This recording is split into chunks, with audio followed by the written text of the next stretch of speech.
आपका press conference में आने के लिए आभार। और कुछ ऐसे इश्यूज हैं जो कि आपके माध्यम से हम प्रदेशवासियों तक पहुंचाना चाहेंगे और समय समय पे चर्चा हो रही है और उसमें सबसे इम्पोर्टेंट हमारा प्रोजेक्ट जो है शिमला का रोपवे का प्रोजेक्ट है। और जब बातें अंजाम पे जाने लगती हैं तो उसको श्रेय लेने के लिए बहुत लोग दौड़ते हैं और ये श्रेय का सवाल नहीं है, ये हिमाचल के विकास को आगे बढ़ाने की बात है। और जो शिमला रोपवे है ये हिंदुस्तान का सबसे बड़ा पहला रोपवे बनने जा रहा है और 14 किलोमीटर लंबा ये रोपवे बनना है। और कुछ लोग कहते हैं हम ये बना के चले गए। अब मैं उन साथियों को के नाम तो नहीं यहाँ लेना चाहता जिन्होंने सपने में ही ये बना दिया था। हकीकत ये है कि आज मैं आपके सामने इसकी डीपीआर रख रहा हूँ। ये detailed project report Himachal Pradesh में कांग्रेस की सरकार बनने के बाद ये डिटेल्ड प्रोजेक्ट रिपोर्ट बनाई हमने और फॉरेन कंसल्टेंट हायर किया और 12.5 करोड़ रुपए के आसपास इसके लिए राशि अदा की गई। डीपीआर तक नहीं बनी थी जिस प्रोजेक्ट की, उसको कुछ लोग बना के चले गए थे और उसके साथ ही मैंने टेंडर डॉक्यूमेंट भी यहां पे रखा है। ये टेंडर डॉक्यूमेंट हमने तैयार करवाया, ये डीपीआर हमने तैयार कराई और हम चाहते हैं कि शिमला जो है अंतर्राष्ट्रीय मानचित्र पे आए और ये हिमाचल के लिए नहीं, हिंदुस्तान के लिए एक अद्भुत रोपवे लगने जा रहा है। और इसकी एनवायरमेंट क्लियरेंस के लिए अभी हमने 20 करोड़ रुपया की राशि जारी की। जिन लोगों ने एक भी पैसा नहीं दिया, डीपीआर नहीं बनाई, टेंडर डॉक्यूमेंट नहीं बना, कंसल्टेंट हायर नहीं हुए, वो लोग जो है ये जब उनको ये मालूम पड़ रहा है कि ये आकार ले रहा है और हमें फॉरेन फंडिंग एजेंसी ने अब मेल कर दी कि आप जो है इसका टेंडर का काम एडवांस कर दीजिए, ये हमें उनसे अप्रूवल आ गई। और आप सब लोग शिमला के रहने वाले हैं, आप देखते हैं कि कितना यहाँ पे जाम लगता है। टूरिस्ट सीजन में पर्यटक जो है दिक्कत में आते हैं और घंटों घंटों जो है जाम लग रहे हैं। तो ऐसे में ये रोपवे जो है एक संजीवनी साबित होगा शिमला के लिए। इसके लिए मैं खुद जो है ऑस्ट्रिया जाके आया और मैं खुद जो है स्विट्जरलैंड जाके आया और रोपवे की जो कंपनीज हैं, जो कि देश दुनिया की ऐसी कंपनीज जो कि संसार में मानी जाती हैं, उनके मालिकों से हम मिले और उनके साथ हमने डिस्कस किया शिमला का रोपवे। इससे बड़ा रोपवे संसार में सिर्फ एक है, बोलेविया का। हम वहां भी अभी जाएंगे, लेकिन हिंदुस्तान का ये सबसे इंपॉर्टेंट प्रोजेक्ट है जो हम डील कर रहे हैं, और इसमें 660 ट्रॉलीज लगनी है, 660, और लगभग 6,000 आदमी 1 घंटे में ट्रेवल करेंगे, और 13 स्टेशंस बनेंगे अलग अलग स्थान पे, जहां पे कि ट्रॉलीज जो है रुकेंगी, और डिफरेंट लाइंस हैं, और ये तारा देवी से शुरू होके पूरे शिमला को कवर करती हुई निकलेंगी। मैं आपको थोड़ा सा इसकी झलक भी आप इधर देख सकते हैं। रोपवे के जो स्टेशंस हैं,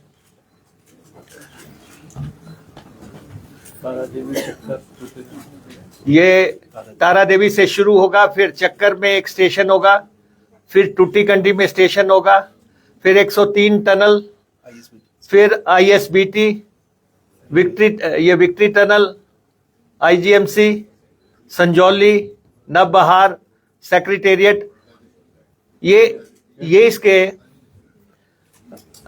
रूट जो है ऐसे तय किए गए हैं। सीमलेस लाइंस है सर, रेड ब्लू और ग्रीन सीमलेस है सर, उतरना नहीं चढ़ना नहीं, जिससे इकट्ठे जाना नहीं जी। और इसके कलर्स के हिसाब से ये हमने स्टेशन बनाए हैं, कैसे लोगों ने चढ़ना है, कैसे उतरना है।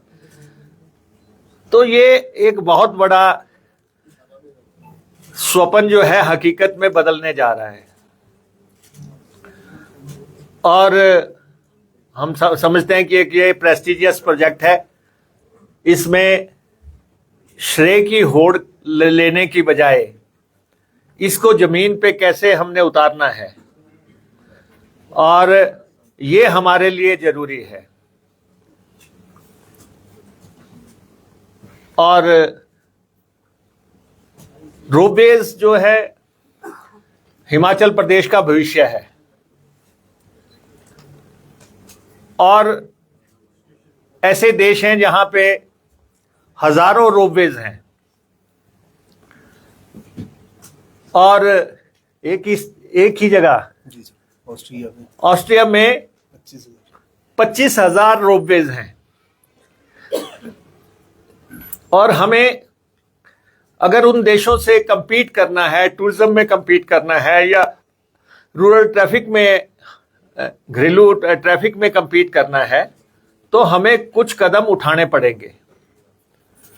और प्रदेश सरकार इस प्रोजेक्ट के लिए गंभीर है, केंद्र सरकार भी इस प्रोजेक्ट के लिए गंभीर है, और केंद्र की भी हमें इसमें सपोर्ट है। मैं स्पष्ट तौर पे बात करना चाहता हूं, क्योंकि जब तक हमें फॉरेन फंडिंग एजेंसी की सपोर्ट नहीं होगी, जब तक केंद्र की सपोर्ट नहीं होगी, और जब तक स्टेट गवर्नमेंट की पॉलिटिकल विल नहीं होगी, तब तक ऐसे प्रोजेक्ट जो है उनको आगे लाना मुश्किल ही नहीं, असंभव होता है। लेकिन हम इसमें आगे बढ़ रहे हैं, और हम इसको 2 चरणों में कंप्लीट करेंगे, और इसका पहला चरण निश्चित तौर पे हमारी मौजूदा सरकार के समय में वो का कंप्लीट होगा। गवर्नमेंट्स कॉन्टिन्यूटी में चलती हैं, और हमें हिमाचलियत और किस ढंग से हमने आगे बढ़ना है। और आपको एक बात और पता होगी कि रोपवे कॉरपोरेशन सिर्फ हिमाचल प्रदेश में है, हिंदुस्तान में रोपवे कॉरपोरेशन सिर्फ हिमाचल प्रदेश में है। और इस बात पे लोग हैरान भी होते हैं पूरे हिंदुस्तान में, लेकिन हम अभी बिजली महादेव का रोपवे लगाने लगे हैं और उसका भी सब औपचारिकताएं पूरी कर दी गई हैं। कुल्लू के बिजली महादेव का रोपवे वो भी एक प्रेस्टिजियस प्रोजेक्ट है। वो रोपवे भी बहुत जल्दी कंप्लीट हो जाएगा, बना के तैयार करेंगे हम। अभी हम 5 तारीख को बगलामुखी का रोपवे जो मंडी का है उसको इनॉग्रेट करेंगे। ये आप बगलामुखी का रोपवे ये नाबार्ड की लोनिंग से हुआ है। नाबार्ड ने हमें कर्जा दिया है स्टेट को। पहला प्रोजेक्ट है सर हिमाचल में, ये ऑल ओवर हाँ, इंडिया। और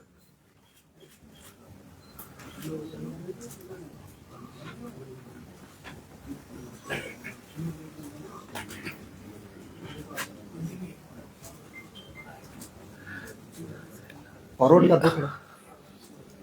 नहीं इसी को पुराने वाले की।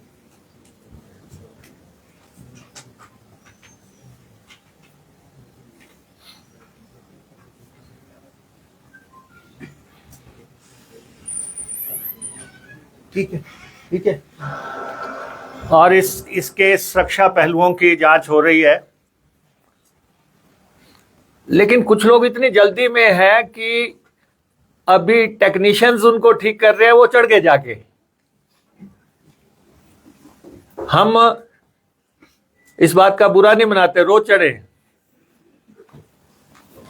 लेकिन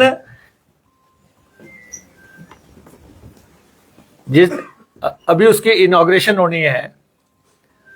माननीय मुख्यमंत्री जी को हम लेके जाएंगे, लेकिन रोपवेज के मंदिरों को रोपवेज की प्रपोजल्स पे हम काम कर रहे हैं। और सबसे इंपॉर्टेंट क्या है, जिस बात का मैं सबसे इंपॉर्टेंट है रोपवे की दुनिया में, जो सुरक्षा के पहलू है, सबसे इंपॉर्टेंट है सेफ्टी। और जो रोपवे हम सुजेस्ट कर रहे हैं या जिनको हम हिमाचल प्रदेश में लाना चाह रहे हैं, प्रदेश का इमेज स्टेक पे होता है। अब देसी लाइनों पे रोपवेज नहीं लगेंगे, पूरे वर्ल्ड स्टैंडर्ड रोपवेज लगेंगे जो दुनिया लगा रही है, जहां पे एक्सीडेंट फ्री रोपवेज हैं और दुनिया ही जा रही है उनमें। आप डिफरेंट कंट्रीज में जा रहे हैं, वहां पे आप देख रहे हैं कि रेल कहां पहुंच गई है या रोपवेज कहां पहुंचा रहे हैं। तो इसलिए ये मैं आपके ध्यान में लाना चाहता हूं, इस प्रोजेक्ट को आप सब सपोर्ट करें। बड़ा प्रोजेक्ट है, 1734 करोड़ रुपए का प्रोजेक्ट है। थोड़ी असुविधा लोगों को हो सकती है जब हम काम करेंगे, तो प्रोजेक्ट को आप मीडिया के पर्सन्स जो है जरूर सपोर्ट करें, ताकि हिंदुस्तान में ही नहीं इंटरनेशनल अंतर्राष्ट्रीय स्तर पे हिमाचल के बारे में एक पॉजिटिव इमेज जो है जाए। दूसरा मसला सिंपोजियम 31 जुलाई सिंपोजियम सर शिमला वाले, उसमें वो जो इंटरनेशनल प्लेयर आए थे ना सर, सीरियसली। और रोपवेज को लेके जो है हमने यहाँ पे कार्यक्रम किया था सिंपोजियम, और इंटरनेशनल प्लेयर्स आए थे, उन सब से हमारी बात किया हो रही है। और हम जहां जहां बनने हैं रोपवेज, वो उनके लिए उनको इनवाइट कर रहे हैं। रोहतांग का, हाँ जी सर, रोहतांग का रोपवे लगने जा रहा है और बहुत जल्दी वो भी आकार लेगा। मंदिरों के रोपवेज लगने हैं, लेकिन कुछ धार्मिक मान्यताओं के चलते कुछ अड़चने आती हैं, वहाँ भी हमारा आप सहयोग करें। और लेकिन इनके लगने के बाद हिमाचल प्रदेश का चेहरा बदलेगा। और हम अगर इस रोपवे में कामयाब हो गए तो अगला रोपवे जो परवाणु से शिमला है वो बहुत इंपॉर्टेंट रोपवे हो जाएगा। 39 किलोमीटर, 39 किलोमीटर का, 6 स्टेशन, और उसके 6 स्टेशन का वो रोपवे है, उस पे भी हमारा रोपवे कॉरपोरेशन काम कर रही है।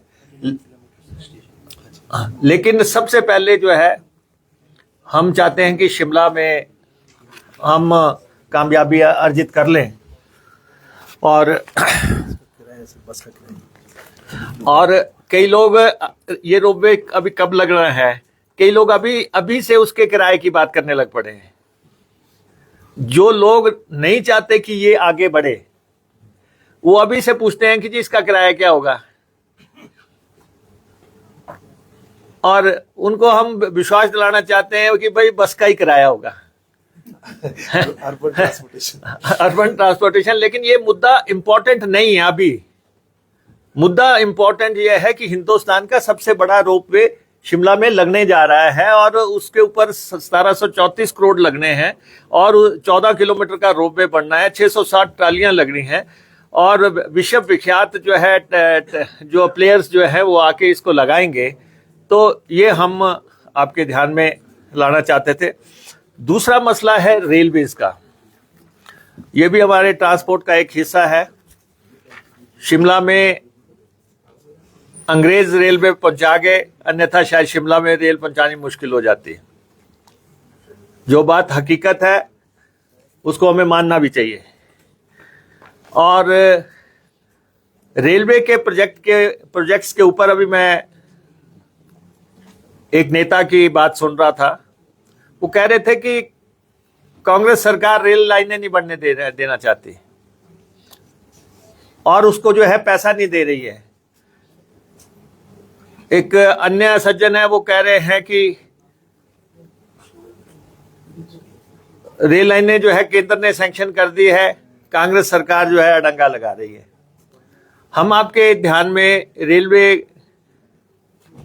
की एक्चुअल वस्तुतः स्थिति रखना चाहते हैं, क्योंकि आप ही प्रदेश की जनता को सही तरीके से पिक्चर दे सकते हैं। रेलवे का जो 2 प्रोजेक्ट्स जो हैं सेंटर के साथ, एक जो है भनुपली बिलासपुर बैरी रेल लाइन है। बिलासपुर भनुपली वाली जो है रेल लाइन जो है बैरी, एक ये रेल लाइन है, और एक दूसरी जो है चंडीगढ़ बद्दी रेल लाइन है।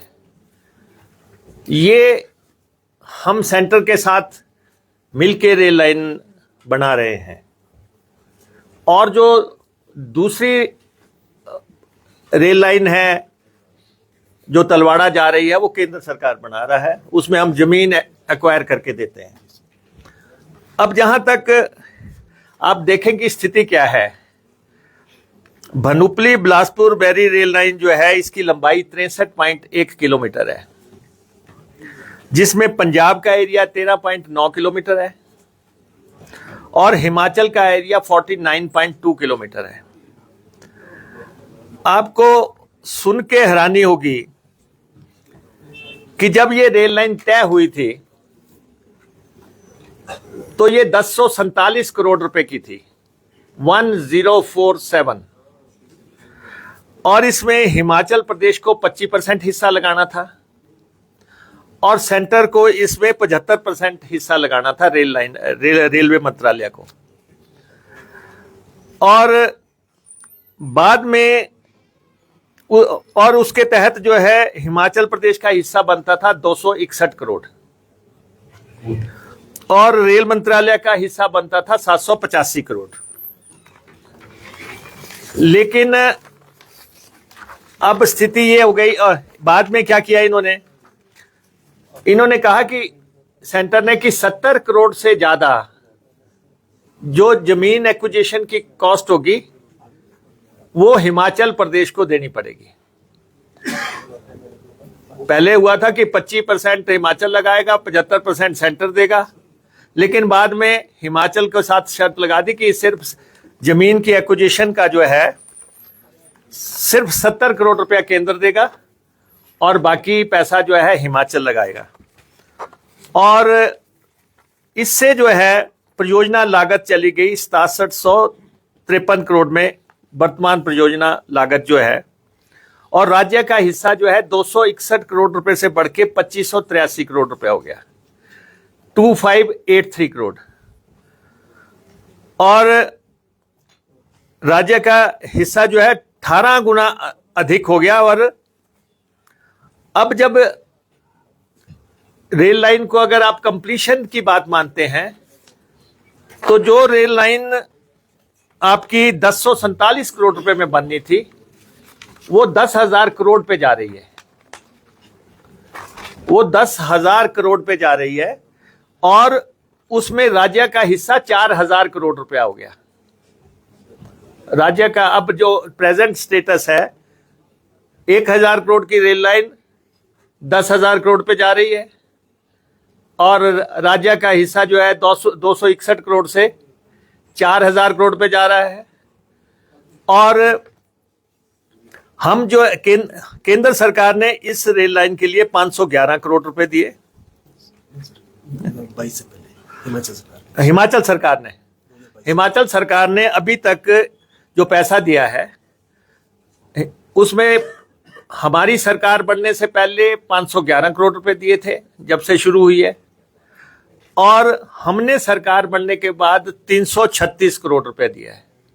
तो जो ये लोग कहते हैं कि हिमाचल सरकार ने रेलवे के लिए पैसा नहीं दिया, मैं सिर्फ उसको करेक्ट करना चाहता हूं कि आपके ध्यान में कि हिमाचल प्रदेश सरकार ने जब हमने शपथ ली थी 11 दिसंबर 2022 के बाद इस रेलवे प्रोजेक्ट को 336 करोड़ रुपए की राशि हम दे चुके हैं। तो शगुफे फैलाने से, झूठ बोलने से कोई बात जो है चलती नहीं है। सच्चाई हमेशा प्रिवेल करती है। हम 336 करोड़ रुपया दे चुके हैं और हमारा ये मानना है बिलासपुर तक ये रेल लाइन आ रही है, नहीं बिलासपुर तक अभी ये रेल लाइन आ रही है। बिलासपुर से आगे जो है बेरी तक, इसमें जब आगे रेल लाइन बननी है तो सिर्फ एक कारखानेदार को फायदा होगा, सिर्फ एक कारखानेदार को फायदा होगा। और हिमाचल को 1400 करोड़ रुपए की जमीन एक्वायर करनी पड़ेगी। 11 किलोमीटर लंबी जमीन हिमाचल एक्वायर करेगा। 1400 करोड़ रुपए की जमीन हिमाचल एक्वायर करेगा और लगभग 2000 करोड़ रुपया 2000 करोड़ रुपया उस कारखाने तक पहुंचने में लगेगा। हमने कहा है कि बिलासपुर तक रेल लाइन बनाइए, इससे आगे जो लेह तक जानी है इसको डिफेंस प्रोजेक्ट घोषित कर दीजिए और इसका सारे का सारा खर्चा केंद्र सरकार उठाए। इसका सारे का सारा खर्चा केंद्र सरकार उठाए, क्योंकि बिलासपुर तक हमारी रेल लाइन पहुंच रही है, हमारी जरूरत है। उससे आगे बड़े लोगों की जरूरत है और उस पे जो है हिमाचल सरकार 1400 करोड़ रुपए की जमीन एक्वायर करे और 2000 करोड़ रुपए लगा के बड़े साहबों के कारखाने तक पहुंचाए। तो ये लोग जो हैं, जिन लोगों के मित्र हैं, वो जो है इस रेल लाइन को आगे डिफेंस घोषित करवाएं, क्योंकि लेह तक जानी है तो डिफेंस लाइन घोषित की जाए, पैसा जो है केंद्र सरकार लगाए। और हम चाहते हैं कि बिलासपुर तक हम जल्दी से जल्दी इस रेल लाइन को कंप्लीट कराएं और हम बहुत जल्दी केंद्रीय मंत्री जी से इस बारे में मिलेंगे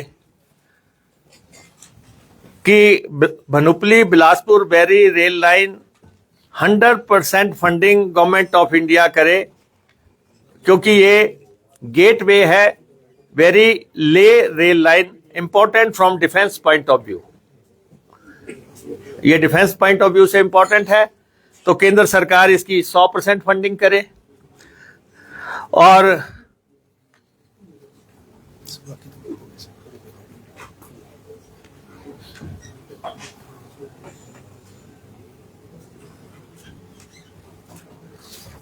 सेकेंडली जो चंडीगढ़ बद्दी रेल लाइन है, चंडीगढ़ बद्दी रेल लाइन है, ये 28.2 किलोमीटर है और इसमें हरियाणा का एरिया आता है 24.8 किलोमीटर हिमाचल का एरिया आता है 3.4 किलोमीटर और इस परियोजना पे की लागत जो है 1540 करोड़ रुपया है।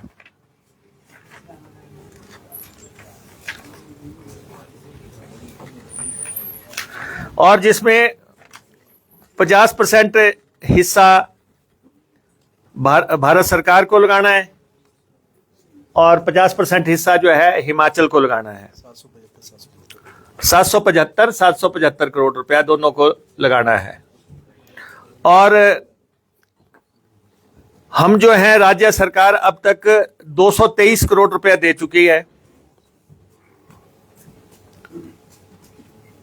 पहले जो है हमारी सरकार आने से पहले तक 179 करोड़ रुपया जब दिया जा चुका है और 11 दिसंबर 2022 के बाद 44.25 करोड़ रुपया हम दे चुके हैं। तो ये कहना कि हम पैसा नहीं दे रहे हैं। और इस परियोजना के लिए जो है अब हमारी तरफ जो है 89.75 करोड़ रुपया राशि बाकी रहती है। इसका 63 करोड़ रुपया हम नवंबर में दे रहे हैं। इसका 63 करोड़, तो हम इसके लिए भी पूरी तरह गंभीर हैं। तो इसलिए अफवाहें फैला के, शगुफे फेंक के जो है हम हिमाचल प्रदेश के बड़े प्रोजेक्ट्स को लेके बहुत गंभीर है। चाहे वो रोपवेज के प्रोजेक्ट है, चाहे वो रेलवे के प्रोजेक्ट है, चाहे वो ट्रांसपोर्ट के प्रोजेक्ट है। तो उन प्रोजेक्ट्स के बारे में हम आपके सामने ये स्थितियां रखना चाहते हैं।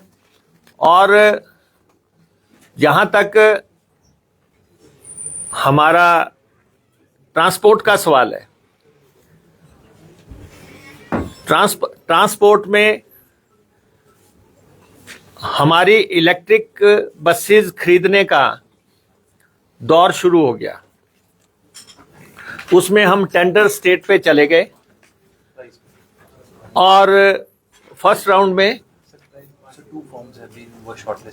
वो नहीं, बसेस कितनी हैं? 327 बसेस जो है इलेक्ट्रिक, उसका हम टेंडर में चले गए हैं और इसका पैसा हमारे पास आ चुका है। हिमाचल प्रदेश सरकार ने ये राशि हमें उपलब्ध करवा दी है। तो इलेक्ट्रिक बसेस की एक बहुत बड़ी खेप जो है उसका हम टेंडर कर दिया हमने और उसमें हम आगे बढ़ने जा रहे हैं। दूसरा, हम अभी तक 250 के आसपास बसेस खरीद चुके हैं। पहले अभी हम खरीद चुके हैं और हमारे एमएलएस के, हमारे मंत्रियों के लगातार जो डिस्कशन हमारी हो रही थी, विधायक दल में हो रही थी, उसके बाद we have decided to purchase 250 diesel buses. Diesel buses हम 250 इसलिए खरीद रहे हैं, दूर दराज दुर्गम ट्राइबल इलाके में डीजल बसेस की डिमांड आ रही है। और हम प्रयास कर रहे थे कि हम इलेक्ट्रिक बसेस ही खरीदे, लेकिन इलेक्ट्रिक बसेस को बनने का समय इतना ज़्यादा मांग रहे हैं, वो 1 साल 1.5 साल का समय मांग रहे हैं। तो इसलिए हम 250 डीजल बसेस खरीद रहे हैं और 100 जो है हम ये जो डीजल बसेस है हम छोटी खरीद रहे हैं, 32 और 36 सीटर बसें खरीद रहे हैं। छोटी बसेस के लिए हम जा रहे हैं और इसके अलावा हम 100 के आसपास जो है टेम्पू ट्रैवलर्स खरीद रहे हैं। टेम्पू ट्रैवलर्स और बसेस और वॉल्वो का सारा फ्लीट हम बदल रहे हैं। 24 की 24 वॉल्वो की बसेस जो है हम हटा रहे हैं क्योंकि लॉन्ग रूट पे जाती हैं। लगातार लोग लिख रहे हैं कि आपकी वॉल्वो जो है यहाँ खड़ी हो गई, आप साथ में डाल देते हैं वीडियो। तो वी हैव डिसाइडेड कि वॉल्वो का सारा फ्लीट बदल दिया जाए, तो 24 की 24 बसें जो हैं उसका टेंडर हमने कर दिया।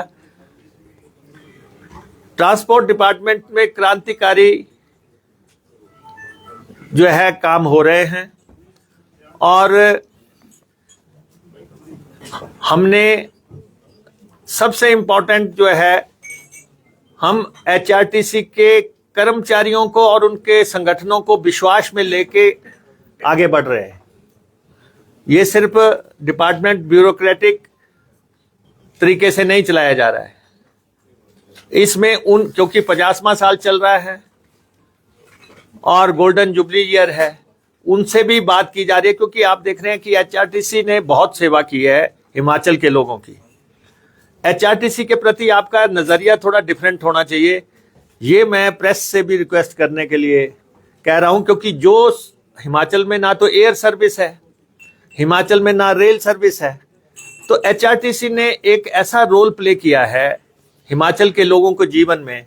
आप सब ने एचआरटीसी में ट्रैवल किया है किसी ना किसी स्टेज पे, और जब आतंकवाद चला तब आपने देखा कि एचआरटीसी के बसें एस्कॉर्ट पायलट्स लगा के जो है लोगों को घरों पे छोड़ने जाती थी। जब कोरोना काल आया तो एचआरटीसी के लोगों ने दूर दराज लोगों जाके दूसरे प्रदेशों से भी लोगों को जो है यहाँ घर आंगन तक पहुंचाया। जब डिजास्टर आया तो एचआरटीसी के बसेस ने लोगों को जो है प्रदेश के बाहर निकाल के छोड़ने का काम किया। तो ये एक बहुत सेवा का जरिया है, लेकिन नजरिए की जरूरत है। 5 लाख लोग रोज एचआरटीसी का इस्तेमाल करते हैं, 5 लाख लोग। 3200 बसें हैं हमारी और 20 करोड़ किलोमीटर पर एनम ये बसें चलती हैं। जो बसें 5 लाख लोगों को इधर से उधर लेके जाती हैं, तो उसके प्रति नजरिए की बात है। और हमारे जितने प्रदेश में मेले लगते हैं, त्योहार होते हैं, हम स्पेशल बसेस चलाते हैं। लेकिन अब 3 बातों की वजह से कई लोग लगातार ये कहते हैं कि एचआरटीसी 3200 बसें चलाती है, फिर घाटे में क्यों है। इसलिए मैं आपको थोड़ा इसका अर्थमेटिक आपको बताना चाहता हूं। एचआरटीसी 28 तरह के लोगों को रियायती या मुफ्त सफर देती है, 28 तरह के। इस मुफ्त सफर करने की वजह से रोजाना एचआरटीसी को 50 लाख रुपए का नुकसान होता है। लेकिन एचआरटीसी हमारे वेलफेयर स्टेट में हम काम करते हैं, ये सरकार का जिम्मा है। हम महिलाओं को 50% जो है सफर देते हैं, रियायती सफर देते हैं। और कुछ लोग बार बार कह रहे हैं, अखबारों में डाल रहे हैं या सोशल मीडिया पे आप साथी भी कई बार डाल देते हैं, आपसे भी, अब महिलाओं का सफर बंद करने की तैयारी। मेरा आपसे आग्रह रहेगा कि बाकी आपने जहां भी हमारी खड़काई करनी है कीजिए, लेकिन कम से कम एचआरटीसी को उसी परिप्रेक्ष्य में लीजिए जो कि सेवा का एक साधन है। और हम 28 तरह के लोगों को रियायती सफर कराते हैं, एक बहुत बड़ा आंकड़ा वो खड़ा हो जाता है। सेकेंडली, जहां प्राइवेट वाला जाना नहीं पसंद करेगा, हम दूर दराज दुर्गम इलाके तक जा रहे हैं, जहां भी 1 सवारी 2 सवारी उसको छोड़ने के लिए, घर छोड़ने के लिए हम जा रहे हैं। इसलिए हम जब घाटे के रूट चलाते हैं तब हमें नुकसान होता है। देते हैं 25 करोड़ रुपए की हम पेंशन देते हैं, 45 करोड़ रुपए का हम डीजल खरीदते हैं, 8 करोड़ रुपया जो है जो हमने बसें खरीदी हैं उसकी हम किश्तों में देते हैं। फिर हम टायर खरीदते हैं, हम पुर्जे खरीदते हैं, और हमारा किसी से उधार ऐसा नहीं है कि कोई हमें उधार देना बंद कर दे। जो हमारी लिमिट है, विद इन लिमिट हम काम करते हैं। तो इसलिए अगर HRTC 75 करोड़ रुपया कमाती है, खर्चा हमारा 150 करोड़ रुपया है, और खर्चे की वजह मैंने आपको बता दी कि घाटे के रूट चलाना है, रियायती चलना है, वेलफेयर स्टेट में हम काम करते हैं, तो इसलिए राज्य सरकार से हम पैसा लेते हैं। चाहे उसको आप सर्विसेज की एवज में मान लें, चाहे आप उसको ग्रांट की एवज में मान लें, तो जो है हम 150 करोड़ रुपए के आसपास खर्चा करते हैं। और हमारे जो प्रेजेंट MD आए हैं, इन्होंने HRTC में आश्चर्यजनक सुधार किए हैं।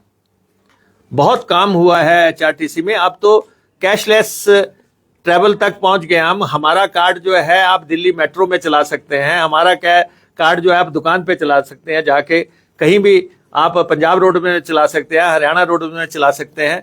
वो फैसिलिटीज जो है हम क्रिएट कर रहे हैं। हम ये भी कोशिश कर रहे हैं कि आने वाले समय में हमारी जो मेजर बसेज हैं उनको हम बस अड्डे पे बता दें कि हमारी बस कहाँ पहुंची है। जैसे आप हेलीकॉप्टर को ट्रैक करते हैं या जहाज को ट्रैक करते हैं, तो हमारी बस भी आप का पता लग जाएगा कि कितने मिनट के बाद आपकी जो है शिमला बस अड्डे पे पहुंचेगी या मंडी बस अड्डे पे पहुंचेगी। सारा हम काम कर रहे हैं। तो HRTC में कर्मचारी संगठनों से बात हो रही है। 110 करोड़ रुपया भी हम कार्यशालाओं पे और इलेक्ट्रिक स्टेशंस पे लगा रहे हैं। 110 करोड़ रुपया हमारे पास आ चुका है। हमारी कार्यशालाओं का बहुत बुरा हाल था।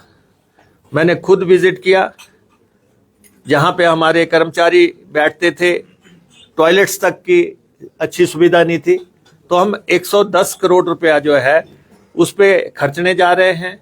इलेक्ट्रिक बसेस पे खर्चने जा रहे हैं, डीजल बसेस खरीदने जा रहे हैं। तनख्वाहों में हमारा कोई डिफॉल्ट नहीं है। और ये स्थिति मैंने आपके समक्ष रखी। और हमें आने वाले समय में लगभग 1500 से 2000 बसेस रिप्लेस करनी है, जो कि या तो वो 8 साल पूरे कर चुकी हैं या वो 9 लाख किलोमीटर चल चुकी हैं। तो ये हमारे फॉर्मूले में है, या तो 8 वर्ष जो चल चुकी है उसको फ्लीट से हटाना है, या 9 लाख जो चल चुकी हैं उनको फ्लीट से हटाना है। हम उस पे काम कर रहे हैं। और HRTC को लेके कई दफा मैं देखता हूं कि आप कल की मैं देख रहा था, कल किसी ने सोशल मीडिया पे डाला हुआ था, HRTC ने देवी देवताओं की फोटो हटाने के लिए दिए निर्देश। अरे भाई, HRTC तो देवी दर्शन चला रही है, और सारे देवी स्थल है हमारे, उन सब को बसें चला रहे हैं हम। चिंतपूर्णी को, ज्वालामुखी को, नैना देवी को, हरिद्वार को। जब हम दर्शन सेवा चला रहे हैं तो क्या हम ये हटाएंगे? लेकिन इतना भी तो अन्याय नहीं करो कि आप जो है सोशल मीडिया पे ऐसी बात लिखें कि, और हमारा तो उल्टा है।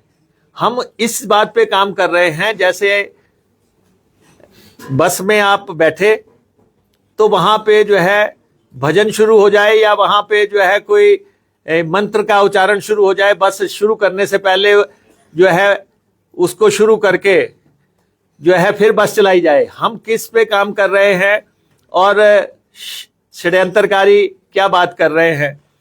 और दूसरा, पीछे कुछ लोगों ने चला दिया, आप उसको सही कहेंगे तो हम उसको चलाएंगे, आप उसको गलत कहेंगे तो हम बंद कर देंगे। लगेज पॉलिसी हमने बनाई। लगेज पॉलिसी जो है उसमें यह है कि एक आदमी जब HRTC की बस में चढ़ता है तो अपने साथ 30 किलो सामान लेके जा सकता है। एक आदमी बस में चढ़े, अपने साथ 30 किलो लगेज ले जाए। 30 क्या, आप कहें 40 ले जाए, 40 ले जाए। आप कहें हमें 40 नहीं, ये 50 करना, हम वो भी कर देंगे। वो अपना लगेज ले जा सकता है, उसमें कोई बात नहीं है। हमारे जो नेता बेचारे आजकल सत्ता से बाहर हैं, बड़ी तकलीफ में हैं। वो कहते हैं कि जब लेडी चढ़ेगी बस में, वो तो मुफ्त जाएगी, वो तो 50% रियायत पे जाएगी, लेकिन उसके पर्स के पैसे लग जाएंगे। मतलब कि आप देखो कि किस स्तर तक ये लोग जा रहे हैं। भाई जब सवारी जो है अपने साथ 40 किलो 30 किलो सामान ले जा सकती है हर सवारी, क्योंकि एचआरटीसी गरीब आदमी के लिए है, जब वो 30-40 किलो सामान ले जा सकती है, और जब हम महिलाओं को 50% रियायत दे रहे हैं, तो क्या कोई ऐसा कहेगा कि जी उसकी पर्स के पैसे लगेंगे। तो ये वो लोग बोल रहे हैं जो हिमाचल प्रदेश को रिप्रेजेंट कर चुके हैं,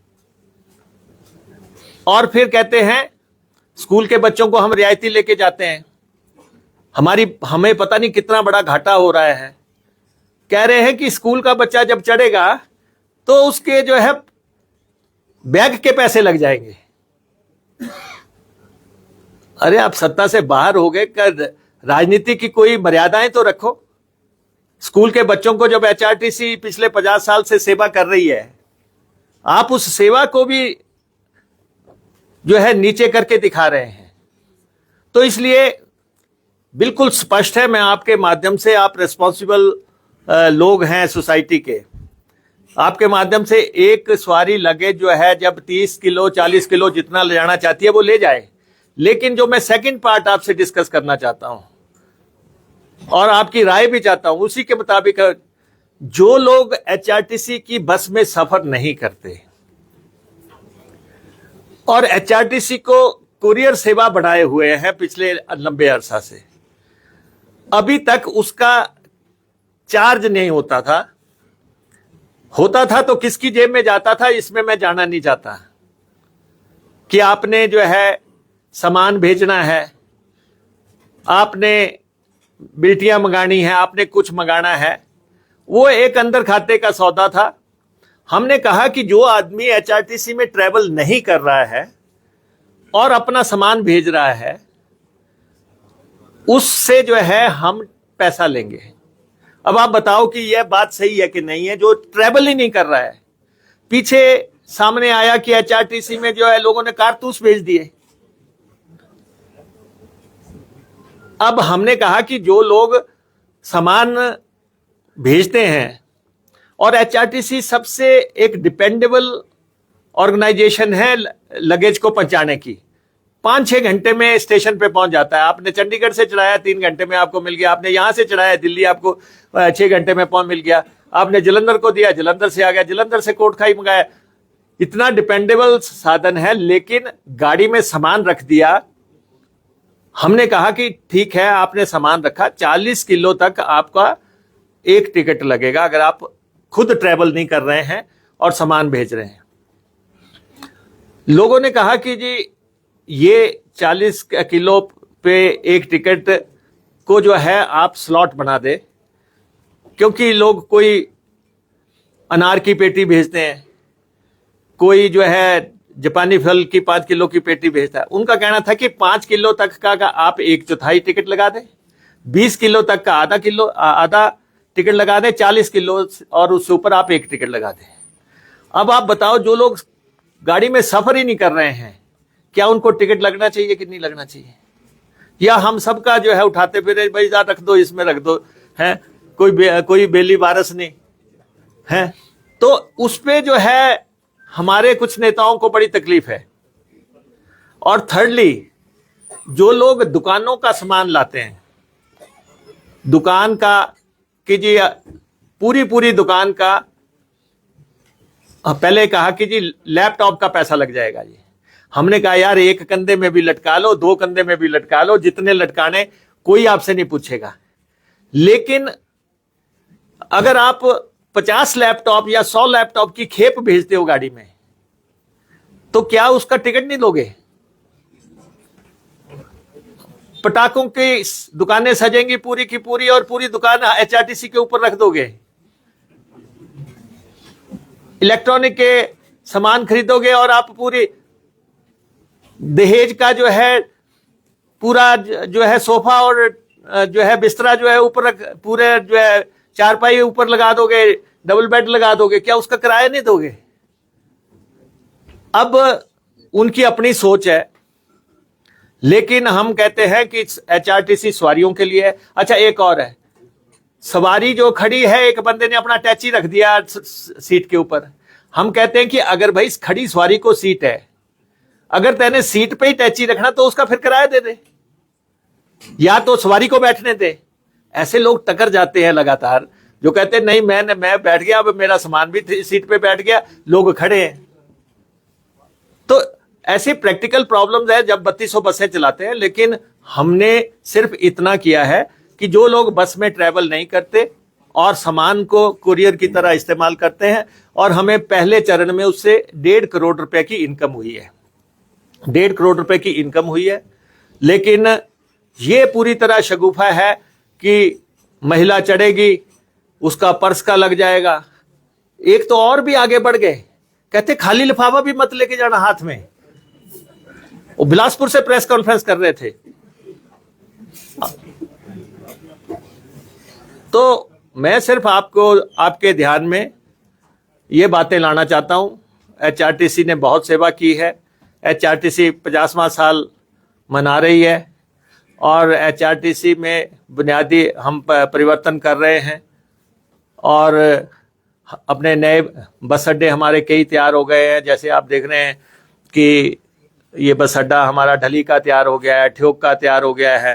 ऐसे इन बहुत जल्दी इन बस अड्डों का हम उद्घाटन करने जा रहे हैं, और सवारी को बेहतरीन सेवा मिले।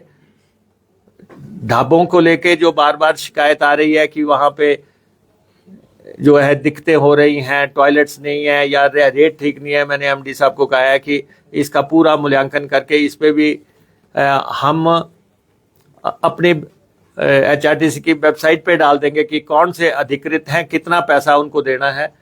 हम सवारी पे कोई आंच नहीं आने देंगे। तो ये बातें मैं आपके ध्यान में लाना चाहता था। इसके अलावा आपकी कोई बात है उसका जवाब देने के लिए हम तैयार हैं। Charging station. हाँ, बोल दिया। जैसे रोपवे की बात है, आपने रोपवे का शिमला शहर के लिए बताया। मंदिरों में तो ठीक है, साइट सीन्स पे ठीक है जहाँ टूरिस्ट जाते हैं, पर जो शहर में पहले ही कंक्रीट इतना हो चुका है, फिर उसके बाद लोहा इतना चला, अब ऊपर से कैपिंग करेंगे आप, तो उसका ओपन एनवायरनमेंट और ऐसे क्लाइमेटिकली कोई क्या असेस किया? ऐसा है, इस रोपवे की, क्योंकि ये वर्ल्ड क्लास रोपवे है, इसका एनवायरनमेंट पे क्या इम्पैक्ट होना है, इसमें क्या टेक्नोलॉजी इस्तेमाल होनी है, ये सब इम्पैक्ट स्टडी के बाद इसको प्लान किया गया है। और जो नीचे की बातें आप कह रहे हैं कि नीचे लोहा लगा है, फलां लगा है, अब वो तो स्मार्ट सिटी प्रोजेक्ट के तहत हुआ है, उससे हमारा कोई बहुत सारोकार नहीं है, क्योंकि रोपवे कॉरपोरेशन सिर्फ ठेकेदार की भूमिका में है। कि लोगों को धारणा ऐसी लगती है कि ये जो लोहा लगा दिया ये रोपवे कॉरपोरेशन ने लगा दिया, ये हमने नहीं लगाया। हमें तो काम दिया गया, हमने उस एजेंसी का काम किया है, लेकिन रोपवे जो है वर्ल्ड क्लास रोपवे आने वाले समय की ज़रूरत है। और हिमाचल, खासतौर पे पहाड़ी प्रदेश के अगर टूरिज्म को आपने आगे बढ़ाना है तो आपको रोपवे की तरफ जाना ही पड़ेगा हर हालत में। और ये पॉल्यूशन को कम करने की दिशा में बहुत कारगर कदम होगा। जो इलेक्ट्रिक बसेज आ रही हैं, खर्चा भी कम होगा और पोल्यूशन भी कम होगा। और रोपवेज अगर हम इस पे पूरा इम्प्लीमेंट कर देते हैं तो फुटप्रिंट मिनिमम है सर। और हमने इस डिपार्टमेंट के तीनों विंग्स ने बहुत काम किया है, बहुत काम किया है, तब हम जाके इस स्टेज पे पहुंचे हैं। ये मैं अपने साथियों को बताना चाहता हूँ। शिमला रोपवे पब्लिक को कब तक डेडिकेट हो जाएगा? ए और बी, एफसीएज को देखा गया है कि एफसीएज की वजह से अक्सर रोपवे प्रोजेक्ट डिले हो जाते हैं। शिमला रोपवे पुराना जो जाखू वाला एग्जांपल है, अभी फर्नाकुलर रोपवे है, वो भी डिले। नहीं, आपके दोनों बड़े वैलिड क्वेश्चन है। एक तो ये है कि हमने उसका पैसा दे दिया। सबसे बड़ा क्या होता है कि आप पैसा जमा नहीं कराते, तो हमने उसका, उन्होंने 20 करोड़ रुपया हमसे मांगा, हमने 20 करोड़ रुपया एनवायरनमेंट क्लियरेंस के लिए दे दिया और हम उसके पीछे हैं, बहुत जल्दी वो हो जाएगा। सेकेंडली, हमें जो है फॉरेन बैंक एनडीबी ने कि अब मिशन 2 बार हिमाचल आ गया। और 3 महीने एक बार 3 महीने में 2 बार, जून में 2 बार आया, जून में भी आया और सितंबर में। कि वो भी सर एक मॉडल प्रोडक्ट लिया। हाँ, क्योंकि वो भी देख के गए कि whether they are really interested, या कि क्योंकि जिन्होंने देना है पैसा हम कितनी गति दे पाएंगे वो हमारे पे डिपेंड। और इसकी जो स्पेसिफिकेशंस हैं वो वर्ल्ड क्लास हैं। तो बार बार ये लोग आएंगे, ये देखेंगे, इजाज़त देंगे कि हाँ आप ठीक चल रहे हो। तो लगता है कि मुझे हम इसको आने वाले 3-1 साल के अंदर कुछ सेक्शन सर कुछ ना किसी ना किसी मुकाम पे तो पहुंचा देंगे। लेकिन ये है कि पब्लिक की कॉपरेशन की जरूरत है। हमें शिमला की जनता जितना कॉपरेट करेगी उतनी जल्दी हम आगे बढ़ेंगे। सर, आप क्या स्टेट गवर्नमेंट ने ऐसा कोई नीतिगत फैसला ले लिया है कि वो बिलासपुर से आगे लैंड एक्विजिशन नहीं करेगी, भानुपल्ली बिलासपुर करेगी? नहीं, हमने ऐसा नहीं किया। हमने सेंटर को कहा है कि आप जो है इसको डिफेंस प्रोजेक्ट घोषित कीजिए ताकि पैसा आप दे। हम बिलासपुर तक तो हो गया, बिलासपुर से आगे कॉस्ट को देखते हुए हम सेंटर को कह रहे हैं कि आप इसको डिफेंस प्रोजेक्ट, क्योंकि ले तक जाना है, तब सर्वे हो गया सर। तो सर्वे हो चुका है, तो हम कह रहे हैं कि आप इसको आगे अडॉप्ट कर लो और आप इसका पैसा दो। हम केंद्रीय मंत्री से भी मिलेंगे और ताकि केंद्र हमारी इसमें मदद करे। एक और सवाल के जो पिछली बार रैलियों में चुनावों में पैसा खर्च हुआ था बसों पे, पॉलिटिकल पार्टी ने दे दिया है? देखिए, हमने बड़ा स्पष्ट कर दिया, कोई भी व्यक्ति हो, कोई भी सरकार हो, कोई भी नेता हो, उसको एचआरटीसी की बस हायर करने से पहले 50% एडवांस जमा कराना पड़ेगा। एज एन ऑर्गेनाइजेशन, चाहे आज हम सरकार में है, चाहे कल बीजेपी थी, अब 8-9 करोड़ रुपया उनका पेंडिंग है। उनके टाइम में जो उन्होंने वो चलाई थी, कैंपेन चलाई थी, तो एचआरटीसी की बसें गई लेकिन एडवांस कुछ नहीं लिया। तो इलेक्शन कमीशन हमारे से बसें लेता है और उसके बाद रैलियों को बसें जाती हैं, तो 50% तो अब हम एडवांस लेंगे। और अभी हमें हमारी सरकार ने जो है 5 करोड़ रुपया जारी किया है, जो बिल्स पेंडिंग थे उसका 5 करोड़ रुपया हमें आया है। अभी भी मुझे लगता है कि 8-9 करोड़ रुपए की पेंडेंसी होगी, 5 करोड़ रुपए के आसपास और आना रहता है। सर, काफी समय से, छोटा सा सवाल है सर, काफी लंबे समय से एचआरटीसी द्वारा नादौन में खरीदी गई एक जमीन का जिक्र बार बार आ रहा है कि आपने जो 2.5 लाख की जमीन है उसको 2 करोड़ 72 लाख में एचआरटीसी ने क्यों खरीदा? क्योंकि हाल ही में भाजपा नेता सुधीर शर्मा ने भी सरकार पर आरोप लगाए थे, मुख्यमंत्री के करीबी 3 व्यक्तियों के नाम भी उन्होंने लिए थे। आप इस आरोप को किस तरह देखते हैं? नहीं, देखिए, इसमें ऑलरेडी जांच हो रही है, आपके सामने आ जाएगी सारी बात। मुकेश जी, एक सवाल रहेगा ललित पॉलिसी को लेकर। ऐसा क्यों है कि आपकी जो नोटिफिकेशन हुई वो भी पब्लिकली हुई नहीं थी और पॉलिटिकली बहस उस पर ज्यादा चली? किस पे? ललित पॉलिसी वाली नोटिफिकेशन को 15 तारीख को अपने सामने की, अभी वो डिब्बू में नहीं पहुंची थी कि अगले दिन ही सुबह जो है बीजेपी उस पर कॉन्फ्रेंस करी और वो भी गलत इंटरप्रेट करके। ऐसा क्यों? ऐसा ही सीवरेज टैक्स को लेकर भी हुआ था। तो ये दोनों मतलब नहीं, देखिए, क्योंकि मैं गुडविल चाहता हूँ, मैं नहीं चाहता कि इस पे कोई विवाद हो, लेकिन मैं एक लाइन में आपको कहना चाहूँगा कि ऐसा नहीं था कि लगेज का पैसा नहीं लगता था। आप बस में चढ़ते थे, वो पैसा किसको जाता था किसको नहीं जाता था, मैं इस विवाद में मैं नहीं जाना चाहता। लेकिन अब जो है एचआरटीसी को आना शुरू हो गया तो कुछ लोगों को परेशानी जरूर है।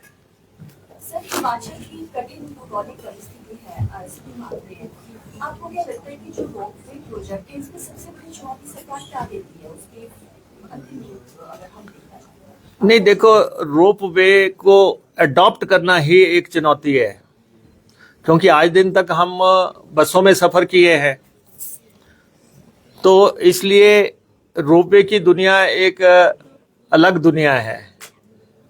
और जब यहाँ पे शुरू हो जाएगा तो आप देखें ना, जब हम जाखू में एस्केलेटर्स लगा रहे थे तो कुछ लोग कह रहे थे कि धार्मिक भावनाओं से खिलवाड़ हो रहा है। तो वो चाहते हैं कि वहां से पैदल ही चला जाए। लेकिन आज जो है कितने लोग जा रहे हैं, जिन लोगों के घुटने नहीं चलते, जो लोग बुजुर्ग हैं, अब सारे जो है जाखू जा सकते हैं बड़े आराम से। तो ऐसे ही जब हम मंदिरों को रोपवे लगाते हैं तो कुछ लोग मान्यताओं की बात करते हैं, लेकिन जब ये चीजें डेवलप हो जाएंगी, जब मंदिरों को पहुंच जाएगी, तो जो है अब मंदिरों को आप देखिए, वैष्णो देवी में हेलीकॉप्टर जाते हैं, किसी को आपत्ति नहीं है।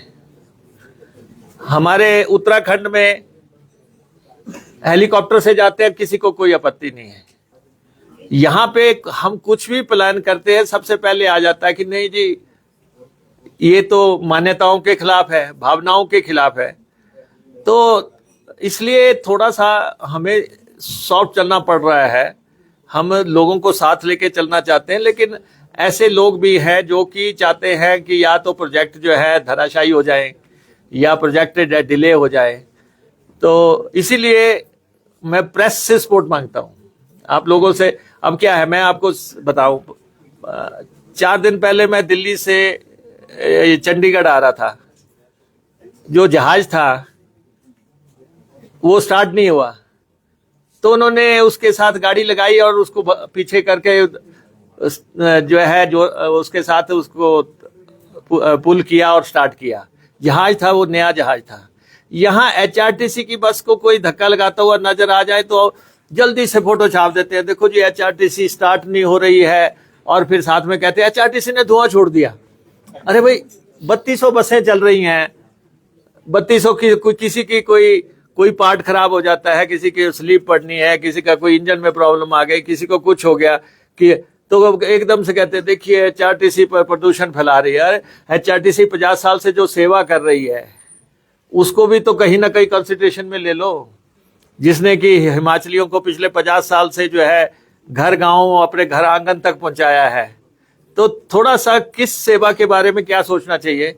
और खासतौर पे मैं महिलाओं और स्कूल के बच्चों को आश्वस्त करना चाहता हूं कि हमारे जो लोग सत्ता से बाहर है और सत्ता में आने के लिए विचलित हुए पड़े हैं, उनकी बातों की तरफ ध्यान देने की जरूरत नहीं है। आराम से महिलाएं भी दोनों कंधों पे पर्स लेके चले और बच्चे भी एक बैग की जगह 2-2 लेके चले। कुछ नहीं है, ये शगुफों से जो है राजनीति नहीं होती। बड़े मुद्दे हैं, ये प्रदेश के बड़े मुद्दे हैं, और हम बड़े मुद्दों जो जैसे ऊना का बल्क ड्रग पार्क बनना है। बल्क ड्रग पार्क एक बहुत बड़ी योजना है, अब उसको लेके चर्चाएं करते थे। परिवर्तन क्या हुआ कि बीजेपी ने किया था कि केंद्र सरकार और पूंजीपति मिलके ये बल्क ड्रग पार्क चलाएंगे। 1000 करोड़ सेंट्रल गवर्नमेंट देगी, 1000 करोड़ पूंजीपति करेंगे। इसका मतलब पूंजीपतियों का वहां पे कंट्रोल हो जाएगा। कंट्रोल उनका होना था। कॉन्स्टिट्यूंसी मेरी थी, लाले घूमने थे। हमने कहा पूंजीपति हटा दिए, हमने प्रदेश सरकार को लगा दिया कि 1000 करोड़ की पार्टनर सेंट्रल गवर्नमेंट, 1000 करोड़ की स्टेट गवर्नमेंट। तो ये एक मेजर बदलाव किया हमने, और अब उसके टेंडर्स वगैरह हो गए और वो स्कीम जो है आगे बढ़ेगी।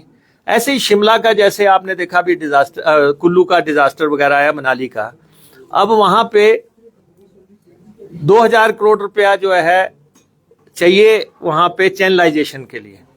बड़ा प्रोजेक्ट है, तो बड़ा प्रोजेक्ट की तरफ हम केंद्रित किए हुए हैं, उसकी डीपीआर बना रहे हैं। तो ये जो सारे काम है, जैसे फीना सिंह प्रोजेक्ट था, 12 साल से रुका पड़ा था और 350 करोड़ रुपए की जरूरत थी। हमने उसकी लड़ाई लड़ी, आज 350 करोड़ रुपए आ गए। तो हम विकास की तरफ ध्यान दे रहे हैं और उसी पर हम केंद्रित हैं, उसी में हम आपसे सहयोग मांगते हैं। बाकी जिन्होंने दुष्प्रचार करना है, अफवाहें फैलानी है, वो तो अपना लगे रहेंगे, लेकिन सत्ता नहीं मिलेगी, ये मैं उनको कह देना चाहता हूं। आपका धन्यवाद। सर, आपने बड़े मसलों की बात की, इससे जुड़ा एक सवाल है, उम्मीद है आप टालेंगे।